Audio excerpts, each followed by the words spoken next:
What's up guys, in this video I will show you how to forward video from Telegram to WhatsApp. First guys, you need to open your Telegram group or channel that you want to have found the video that you want to send to the WhatsApp application. For example, here as you can see, here it is the video. What I need to do is just simply click on the video, and on my right upper side I just need to go right here and go for share.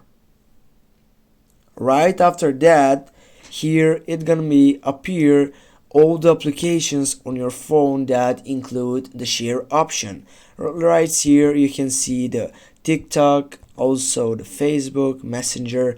We're gonna use it WhatsApp. Click on that, choose the person that you wanna forward the video.